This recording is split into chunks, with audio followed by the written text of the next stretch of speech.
வணக்கம். பாகியலட்சுமி சீரியல்ல பாக்யா அவங்க அத்தை வருத்தமாக இருக்காங்கன்ட்டு இவங்க வருத்தப்பட்டுக்கிட்டு பிரம்ம பிடிச்ச மாதிரி நின்றுக்கிட்டு இருக்காங்க. எழிலும் செல்வியும் பேச வச்சா கூட அவங்க பேச மாட்டாங்க. ஏம்மா என்னாச்சு உனக்கு, பாட்டி நினச்சி பேசிக்கிட்டு இருக்கியா, வா போய் பாட்டியை பார்த்துட்டு வரலான்னு சொன்னோன்னே இவங்க சொல்கிறாங்க, நான் பாட்டியை காலையிலே போய் பார்த்துட்டு வந்தேன். அவங்க இத்தனை நாள் இருந்த மாதிரியே இல்லை, அவங்க என்கிட்ட ஏதோ மறைக்கிறாங்க, சொல்ல மாட்டுறாங்க கேட்டால் கூட. அதனால் எனக்கு அவங்க பேசுறதுல ஏதோ சந்தேகமாக இருக்குது, அவங்க ஏதோ கஷ்டப்படுறாங்க மாதிரி இருக்குது, எதுவுமே தெரியலன்னுட்டு. சரி போயிட்டு பார்த்துட்டு வரலாமான்னும் போது வேணான்னுட்டு, அந்த மாதிரிலாம் எதுவும் இருக்காதுமா நீ கவலைப்படாதுன்ட்டு இவங்க சமாதானப்படுத்துகிறாங்க. செல்வி திட்டுறாங்க, அவங்க அவங்க புள்ள கூட சேர்ந்துக்கிட்டு உங்களை எப்படியெல்லாம் கேள்வி கேட்குறாங்க, அசிங்கப்படுத்தி அவமானப்படுத்தி சண்டை போடுறாங்க. உங்களுக்கு இதுக்கு மேலே மாமியார் வாச்சிட்டு இருந்தால் கூட உங்களை கையில் பிடிக்க முடியாதுக்கான்ட்டு அவங்க ஒரு பக்கம் திட்டுறாங்க. நீ எதுவும் கவலைப்படாதம்மா, பாட்டிக்கு எதுவும் இருக்காதுன்ட்டு இவர் சமாதானப்படுத்துகிறாரு. இதே நேரத்தில் ராதிகா வீட்டுக்கு கூட்டிகிட்டு வராங்க. வந்ததுக்கப்புறமா உள்ளே வந்து பார்த்தாக்கா இவங்க உட்காந்துக்கிட்டு இருக்காங்க. இவங்க வந்தது இவங்க எல்லாருமே ஒருத்தருக்கு ஒருத்தர் பார்க்குறாங்க.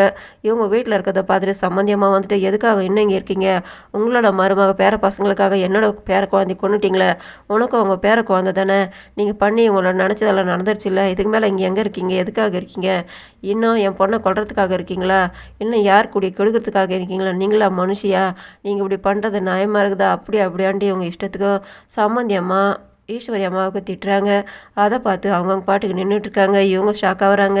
நான் குழந்தை எதுவும் பண்ணலான்னு இவங்க சொல்கிறாங்க. போதும் நடிக்காது நீங்கன்ட்டு ராதிகா வந்து திட்டுறாங்க. நீங்கள் தான் என்னை தள்ளி விட்டீங்கன்றாங்க. நான் தள்ளி விடலை, நீயா விழுந்துட்டேன்றாங்க. நீங்கள் தள்ளி விட்டு தான் நான் விழுந்தேன், நீங்கள் குழந்தை கலைச்சிட்டு சொல்லியே இப்போ எதுவுமே இல்லாமல் ஆக்கிட்டீங்களே, என்னை கீழே தள்ளின்னுட்டு ராதிகா ஒரு பக்கம் வந்து திட்டுறாங்க. இதை பார்த்ததை இவங்க இல்லைன்ட்டு எவ்வளோ தூரம் மறுத்து சொன்னாலும் அவங்க அம்மாவும் ராதிகாவும் மாறி மாறி திட்டுறாங்க. இங்கே சம்மந்தி அம்மா அவங்களுக்கு கழுத்து பிடிக்கலாம் போகிறாங்க. கோபி தடுக்கிறாரு. இதுக்கு மேலே நீங்களும் அவங்கள சார்ந்தவங்கள யாருமே நல்லா இருக்க மாட்டீங்க, என் பேர குழந்தை இல்லைன்னு ஆகிட்டீங்களேன்ட்டு சபிக்கிறாங்க சம்மந்தி அம்மா. இதை பார்த்துட்டு இவங்க வந்துட்டு கோபிக்கிட்ட சொல்லி அழுகுறாங்க. அவங்கெல்லாம் என்னை எப்படியெல்லாம் பேசுகிறாங்க, திட்டுறாங்க, நான் அந்த மாதிரி எதுவுமே பண்ணலடா, எனக்காக நீ அவங்ககிட்ட வக்காலத்து வாங்கி பேச மாட்டியா, சொல்லு கோபி, அந்த மாதிரிலாம் எங்கள் அம்மா பண்ணல, சொல்லு கோபி, பேசு கோபின்லாம் இவங்க கேட்குறாங்க. இன்னும் என்னம்மா அவங்க சொல்கிறது நிஜம்தானே, நீங்கள் நினச்ச மாதிரி நடந்துருச்சு இல்லை, கொண்டுட்டிங்களன்ட்டு இவரும் பாதி வார்த்தை சொல்ல வந்துடுறாரு. அதுக்கு எடுத்து அவங்க ஷாக்காக வராங்க. அவங்க சொல்கிறது நிஜம்னுட்டு நீ நம்புறியாடா, நான் அந்த மாதிரிலாம் பண்ணலன்ட்டு இவங்க சொல்கிறாங்க. நீங்கள் வேணாம் சொல்லி நினச்சது நடந்துருச்சு இல்லை, வேணாம்மா போயிட்டு கம்முன்னு உட்காந்துருங்கன்ட்டு அவர் திட்டுறாரு. இதை பார்த்ததும் இன்னும் எதுக்காக இங்கே இருக்கீங்க, அவங்க எதுக்காக இங்கே இருக்கணும், அவங்கள வீட்டு வரட்டுங்க சம்மந்தி அம்மா சொல்கிறாங்க. அதை கேட்டு அவங்க ஷாக் ஆகிட்டு ரூமில் வந்து உட்காறாங்க. இவங்க வரும்போது பாக்யா வீட்டில் யாரும் போகாதீங்க பாட்டின்னு சொன்னதும், இவங்க ஹாஸ்பிட்டலில் அட்மிட் ஆகிருக்கும்போது வாங்க வீட்டுக்கு போயிடலான்னு சொன்னதும் எல்லாத்தையும் இவங்க நினச்சி பார்த்து உட்காந்துட்டு எங்கே இப்போ நடக்கிற விஷயங்க எல்லாத்தையுமே நினச்சி பார்த்துட்டு இதுக்கு மேலே இங்கே இருக்கிறது சரியாக வராதுன்ட்டு பேக் எடுத்துகிட்டு வெளியே வராங்க. இதுக்கு மேலே இங்கே வராதிங்க, உங்களை நிழல் கூட அங்கே படக்கூடாதுன்ட்டு சம்மந்தி அம்மா திட்டுறாங்க. இவங்க கோபிக்கிட்ட வந்து நின்று அவர் பக்கம் மூஞ்சி திருப்பிட்டு நிற்கிறாரு. அதனால் அவங்க வெளியில் வந்துட்டு தெருவில் நின்றுட்டு பிரம்ம பிடிச்ச மாதிரி அந்த வீட்டை பார்த்துட்டு நின்றுட்டு இருக்காங்க. இதே நேரத்தில் பாக்யா செல்வி கிட்ட சொல்கிறாங்க, எனக்கு தலை வலிக்குது, ஒரு டீ போட்டு கொடுன்னுட்டு.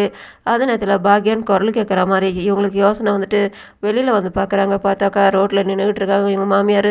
இவங்க பதறி அடிச்சுக்கிட்டு ஓடிடுறாங்க. வந்து கூப்பிட்றாங்க. அவங்க நிதானம் இல்லாத நின்றுக்கிட்டு இருக்காங்க.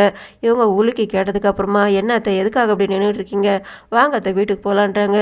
இவங்க அதுக்கப்புறம் தான் நிதானத்துக்கு வராங்க. ஏன் அத்தை என்னாச்சு, எதுக்காக நின்றுட்டுருக்கேன்னு கேட்குறாங்க.